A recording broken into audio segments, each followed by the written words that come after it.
Hi everyone, this is Vanshika and I welcome you all to Inzint's YouTube channel. Today I have with me our guest speaker. He's a writer, a speaker, and an educator.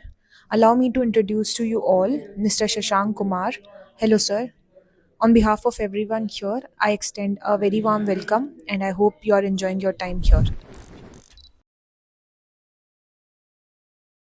After interacting with them, I thought that this is such a wonderful thing that I should be doing in the later part of my life, which will give me more sense of accomplishment. There are many research done, there are so many reports available, even World Health Organization or UNHCR. You'll be surprised. 1 out of 4 teenager children suffer from some kind of stress, anxiety, or mental health issue. Linguistic means language, and programming, or you can say reprogramming. So what basically neuro linguistic programming means is that, you see, since past few years we have been hearing this that there's a gap between academia and industry, and it's a fact. All these big companies, particularly when these companies like TCS, Infosys, Wipro, they hire freshers, they put them into an intensive 3 months training program. Why? Because they have to be ready for the corporate, they have to ready to work on the projects. Now obviously the students who are coming out of the engineering colleges or management colleges, the subjects they learn or subjects which are being taught in these colleges are not going to help, or it doesn't help them only in working in the corporate. I'm sure you must have seen or read that the current data says 15 lakh engineers pass out every year in India, out of which only 5% come from IITs and NITs, and remaining 5% from state-run universities. So out of 15 lakhs, only 10% means 1,50,000 engineers, and they are most sought after and they are being taken by big companies. The thing is that, what about the remaining students? And there's also a data available which says that only 36% of the engineering graduates are employable. So when we say employable, it doesn't mean that these students are not good. Apart from their, like, I think most of the students, like I used to go to colleges for campus interview as a part of Wipro ambassador, and Wipro goes only to tier 1 colleges. So, and I used to interact with students who have got very good CGPA, 7, 8, 9, 9.2, 9.3, something. But when I had to interview them, okay, we used to interview in the third round, that's a business round. So those students, as part of the campus interview, first they would go through a written test, online test, whatever. Then they'll go through a technical round, where if it is for programming or the technical round. In the third round, they'll come to us. We'll take their management interview. So what I would look for in those students, if I take these freshers in my project to deliver something, whether they'll be fit for my project or not. So it is not the subject that they have learned, it is not the CGPA that they have achieved. We look for different things, right? For example, the social and cultural fit, because we do the global projects. I have been handling only global projects, as I said, companies like Nestle, GSK, Citibank, all global companies. So I had to work with a team of people sitting across the globe. So first thing is social and cultural fit. Then there are cognitive skills, right? Like reasoning. The person is, if we get into, as I said, every day we have a different kind of a challenge when you are working for the client. So if my team member, this person, if I take him in my team, if he has to face a difficult situation on a particular day, what would be his reaction, whether he'll be able to come out of that and work and deliver as per the expectation or not. So I would look for that. I ask him some scenario based questions, or I ask him something just to see whether he is, like, open for this kind of thing. We don't expect that person to know everything. He's a fresher, he or she is, the student is a fresher. So these are the aspects that we look for. Now, based on this, the data which I mentioned, that only 36% of the students, engineering graduates, are employable. This data came from TCS also. 2 years back, TCS came up with the policy that they are going to pay double the salary. For freshers, they had a package of 3.5 to 4 lakhs. Okay, but they also announced a policy that they are going to pay double this package if they get students who has got skills in AI. 3 years back. Okay? So any of the 9 emerging technologies, right? There are 9 emerging technologies as per NASSCOM. So they said clearly that if these freshers, they come and with their engineering degree, they have any of these additional degrees, we are ready to pay double the salary, right? So that usually doesn't happen. Now, what should be done? So there's a gap, definitely there's a gap. So here, the role of the institutions, universities, or academia, I mean, they are not alone responsible to bridge this gap. It is also the industry. These companies, when they hire the freshers, they put them in the 3 months training program. They have a big school, if you know, Infosys, Wipro, a big campus for training and all. If they work with the universities institutions, that while the student is in their final semester or pre-final semester, in parallel they go through those trainings, develop those skills, so that after 3 months or after the end of their exam, the term, when they get into corporate, they are ready for the job, they are ready to deliver. That is one major thing that should be done. Recently, 2 weeks back, I attended one seminar, CII North India Regional Conclave here in Delhi. So I got an opportunity to meet with some top CIOs of JK Group and all these people.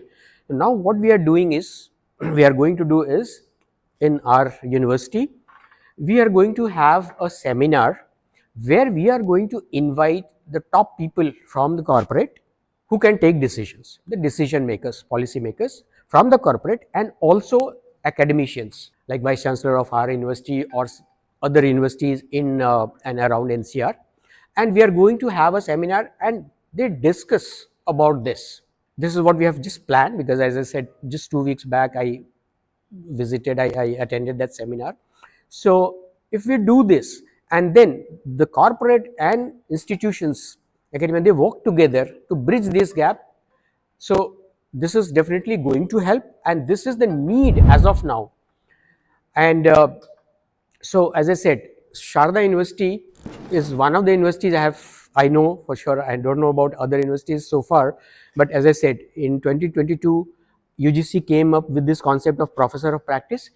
Thankfully, Sharda University, or here in our business school where we are associated with, they have got 3 professor of practice. I am there from IT. There's one person who has been engaged. He comes from banking, and one from manufacturing industry. So these are some of the steps.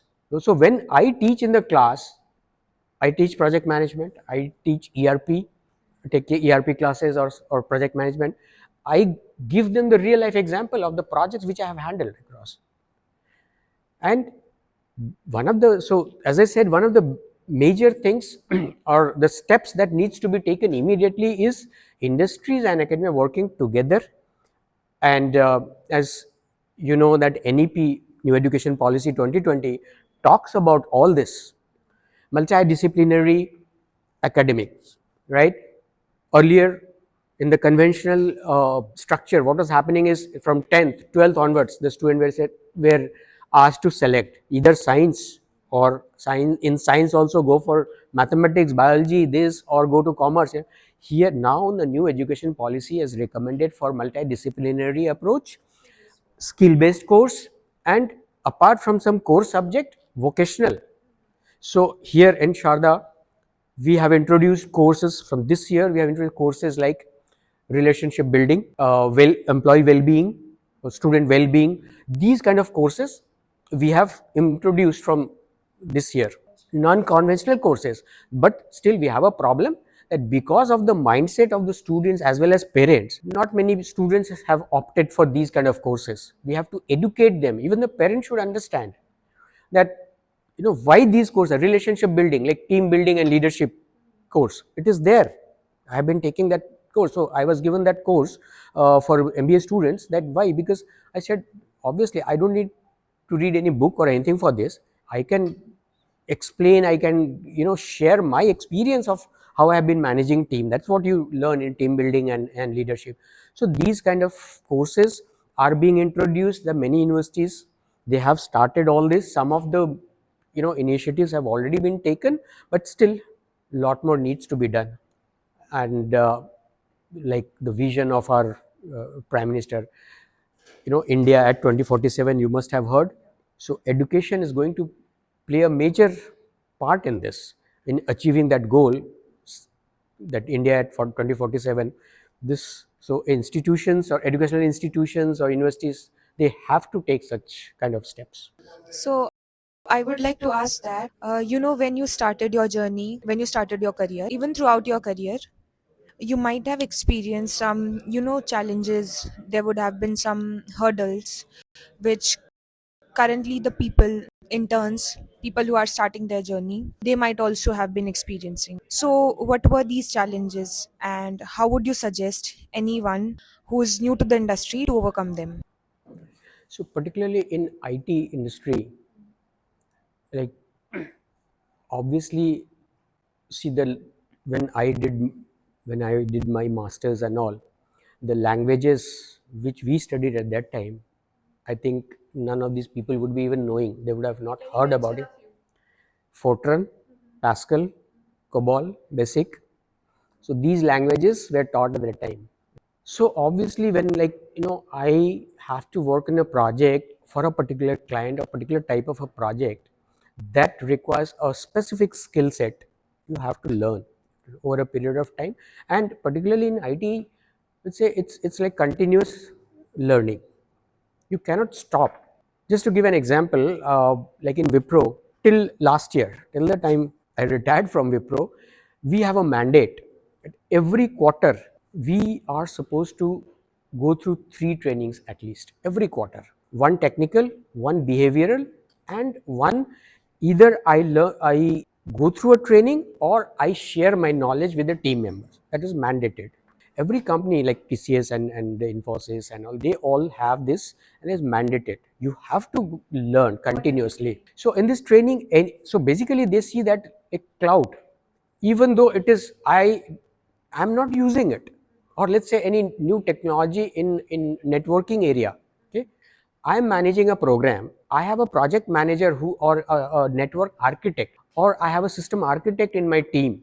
I'm not doing this, but still I need to at least know the basics, okay, because I'm managing those people.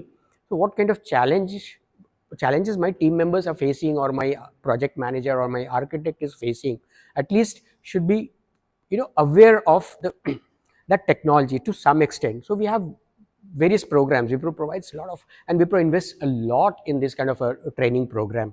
We had one course that we had to do in Wipro, that is in Wipro, in collaboration with Harvard Business School. So we had to go through that. When we got into a customer facing role, like as a delivery manager or program manager, we had to go through that training program. It was a 12 weeks online training program with the Harvard professors, the Academy of Customer Excellence. They have this kind of. So coming to your question, in other countries also, particularly I lived in Singapore, I worked in Singapore for many companies, or 8 9 years almost. So there also, like in terms of technology, all the big companies, they come up with a new technology or new kind of a project that needs to be implemented. Obviously they'll look for someone who has this, that skill, or who comes from, like in Wipro also there may be many people, right? So they will find out the best person for their project. So definitely for our professionals who are specifically, I'm specifically talking about the IT industry, they have to be adaptive to this changing technology every day, like digital and all. No one even thought of earlier, like everything. Even now you open a bank account using your mobile. So now if I have to do a project for my client using, like, or I'm handling a project on a digital transformation, obviously I need to know, I need to learn. So that challenge is there, but again it depends on the individual, how you take that. You are ready to learn, you are ready to adapt to that change, then only you grow and sustaining, as I was mentioning earlier, that getting a job, just getting a job is not a big challenge. Growing in that organization and sustaining yourself is a bigger challenge. So, does it become frustrating at a point to be part of an industry that is ever changing, ever evolving? And if yes, how do you deal with that? As you asked, like, yes, you get frustrated at times, but you have to come out of that situation. How you do that? Again, it requires a lot of patience, lot of, I would say, many challenges for anyone like me having a family, right? First time when it happened, my daughter was just 2 years, 2.5 years old. Okay, your family has to suffer a lot. So these situations will come. So, and why I decided to help the students, young professionals, is because of these my own experiences, the learnings I had from my own experiences. I just wanted to share that, see, these kind of situation will come. Just be prepared to. So you have to learn how to come out of it. So by way of sharing my experience, I just wanted to always give this message to the young professionals, because I have seen they get frustrated very quickly. One issue, one day someone having a fight with the manager or conflict with the manager, he'll just put down his paper and go, I have resigned.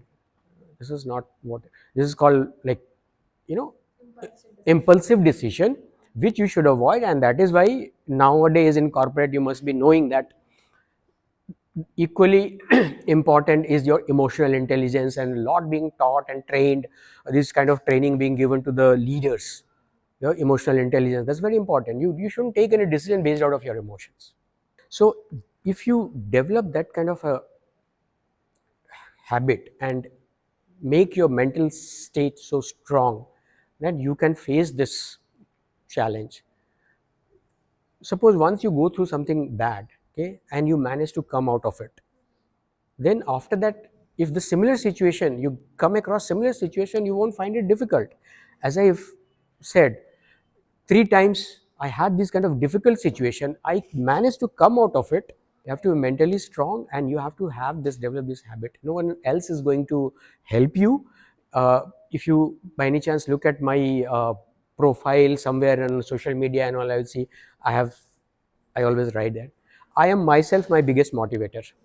Yes, motivation is required. Your family, your spouse will motivate you, but unless I have that urge or that motivation, self motivation, you can't do anything. Yeah. So, we have talked about the academic aspect. We have also talked about the frustrating situations. So, what would be some key points or some, aspirations that make this sector, the IT industry, something that people should look upon, and why they should join this industry? What are the advantages and what are the perks? How it has benefited you? See, as far as my experience in the IT industry is concerned, as I had said in the beginning, I don't have any premier institution tag. Okay, I did my, though I had my schooling and all in Assam, then I moved back to Bihar, and I studied in a normal college till the time I got into IIM Bangalore. I know. Okay. Now, for me, it was very difficult. But if I look at, definitely, if I look at my career graph, I feel satisfied, and I would say that I also feel very confident about my skill or expertise that I have gained in these 32 years. So, why I have and how I have achieved this is just because of my, I would say, inquisitiveness, or you can say my interest. And I used to, like, always think 3 years or 5 years down the line, what will happen, or where I would be 3 years down the line or 5 years down the line. So the first opportunity which I got for Singapore, that was in 1999. Okay, I had started my career in 91 September, around September, in Mumbai, from a very small company, software development company, where we used to do development and training also. From there I started. So I had few years of experience, but then I got one good experience of ERP implementation for a large manufacturing company, complete end-to-end ERP implementation, a 2-year project. And then I got an opportunity as a consultant in Singapore. Uh, so there, after going there, and that was the first time I went overseas, it was a very different situation, or different circumstances or environment, I would say, working for a Singapore based company and working for a global client. It was a global client. So I had to learn and, develop my skill. So I made that as a, I would say, lesson throughout my life.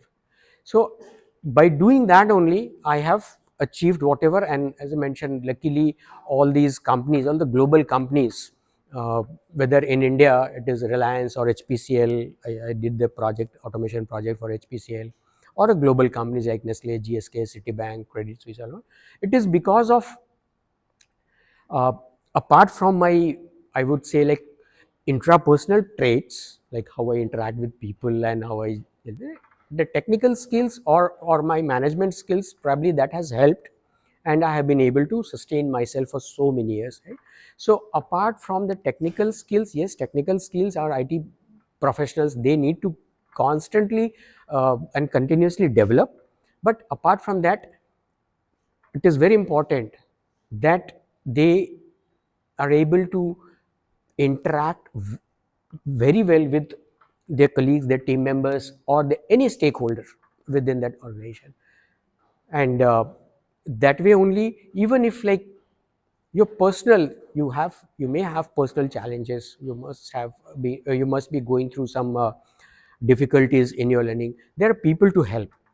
If you want, you can find out, if you have that desire, you can find out someone who will be willing to help, not within your organization, not within your team, but outside also people would be there to help. Don't hesitate to take help, don't hesitate to learn from anyone in the team, okay? And that way you grow. So as far as IT industry is concerned, people say that, like, when I used to ask questions in the freshers in the campus interview, why do you want to join IT, or why do you want to join Wipro, they would say that, oh, okay, if I join Wipro, I'll get opportunity to go abroad. That's not so easy, and that's not the fact. But yeah, they have that kind of perception, which is not correct. But there are good opportunities, you have to be ready, you have to prepare yourself for that. It is not that easy, you have to prepare for that. So continuous effort. And nowadays, I tell this to my daughter also, or I tell the students also, in today's highly competitive world, it is not just that you give 100%, you have to give 101%. What people call as a X factor, you have to give little more extra, because it's very tough, very difficult. Thanks for the conversation, sir. Thanks for being here. And thanks for giving us your time. And this is Vanshika from Inzint, and you're in conversation with Mr. Shashank, who is Professor of Practice at Shada University. And thank you everyone for watching. Thank you so much, Vanshika, and thanks to Inzit for inviting me. It is a really pleasure and talking about my career journey. I'm actually working on my book, next book, where I have, you know, mentioned or shared some. I'm going to share some of my experiences, my entire career graph, with only objective that it will somehow help the others, if it can help. So very simple, if you are able to make a positive impact in the life of even one individual, that will give you more satisfaction than if you work throughout your career in particular industry or anything. So with that, I would definitely again once again like to thank you so much. Thank you.